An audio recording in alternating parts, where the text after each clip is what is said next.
ഇന്നത്തെ കാലഘട്ടത്തിൽ വളർന്നു വരുന്ന കുട്ടികളോട് ഇടപെടുമ്പോൾ പേരൻസിന് പലപ്പോഴും ഒരു ഭയമാണ്. എന്തുകൊണ്ടാണെന്നല്ലേ, നമ്മളൊരു കാര്യം പറയുമ്പോഴോ അല്ലെങ്കിൽ ഒരു കാര്യം ചെയ്യുമ്പോഴോ അവരെങ്ങനെ പ്രതികരിക്കും, അവരതെങ്ങനെ എടുക്കും, അവരുടെ റെസ്പോൺസ് എന്തായിരിക്കും എന്ന് നമുക്ക് അറിയാൻ പറ്റാത്ത ഒരു അവസ്ഥ. എന്ത് വേണമെങ്കിലും അവർ പ്രതികരിക്കാം എന്നുള്ളൊരു രീതിയിലായി ഇപ്പൊ കാര്യങ്ങളൊക്കെ. ഇന്ത്യയിലെ 50% പോപ്പുലേഷനിൽ കൂടുതലും ഇന്ന് യൂത്താണ്. ഇതിൽ 20-25% ആൾക്കാരിലും അല്ലെങ്കിൽ കുട്ടികളിലും ഇന്ന് മെന്റൽ ഹെൽത്ത് ഇഷ്യൂസ് റിപ്പോർട്ട് ചെയ്യപ്പെടുന്നുണ്ട്. ഇതിന് പല പല കാരണങ്ങളുണ്ട്.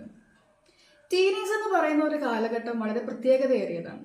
കാരണം അവരെ തന്നെ കണ്ടെത്താനുള്ള ഒരു യാത്രയിലാണ് അവർ.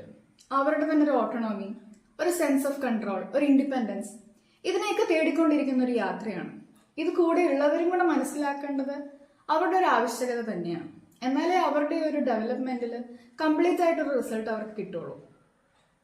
അവരുടെ ഈ സ്വഭാവ വ്യതിയാനങ്ങൾക്ക് അവർ ചൈൽഡ്ഹുഡിൽ നിന്ന് ഒരു അഡോളസെന്റ് ഏജിലേക്ക് വരുമ്പോൾ അവരുടെ സ്വഭാവത്തിൽ ഒരുപാട് വ്യത്യാസങ്ങൾ പേരൻസിനും അല്ലെങ്കിൽ ചുറ്റുമുള്ളവർക്കും കാണാൻ പറ്റും.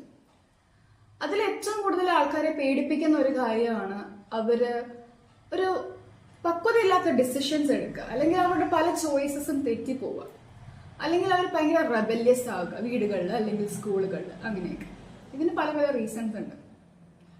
20 വയസ്സാകുന്നതിന് മുൻപ് നമ്മുടെ ബ്രെയിൻ ഒരിക്കലും ഒരു പൂർണ്ണ വളർച്ചയിൽ എത്തുന്നില്ല, ഫുള്ളി ഡെവലപ്ഡ് ആകുന്നില്ല. ആദ്യമേ അവർ കൈവരിക്കുന്നത് ഒരു ഇമോഷണൽ ഡെവലപ്മെന്റ് ആണ്. ഡിസിഷൻ എടുക്കാൻ നമ്മളെ സഹായിക്കുന്ന ബ്രെയിനിന്റെ പല ഭാഗങ്ങളും അപ്പോൾ ഡെവലപ്പ് ആയിക്കൊണ്ടിരിക്കുന്നതേ ഉള്ളൂ.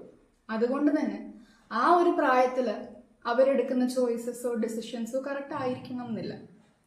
പിന്നെ അവരുടെ സ്വഭാവത്തിൽ അല്ലെങ്കിൽ ഫിസിക്കലി ഉണ്ടാകുന്ന ചേഞ്ചസ് ഒക്കെ അവരുടെ ഫിസിക്കലും ഹോർമോണലും ഇമോഷണലും ആയിട്ടുള്ള ഡെവലപ്മെന്റിന്റെ ഭാഗം കൂടിയാണ്. ഇന്നത്തെ പല വീടുകളിലും ഒരു കോൺഫ്ലിക്ട് സിറ്റുവേഷൻസ് ഉണ്ട്, അല്ലെങ്കിൽ ചിലപ്പോൾ കുട്ടികൾ കമ്പാരിസൺസ് നേരിടുന്നതുണ്ട്.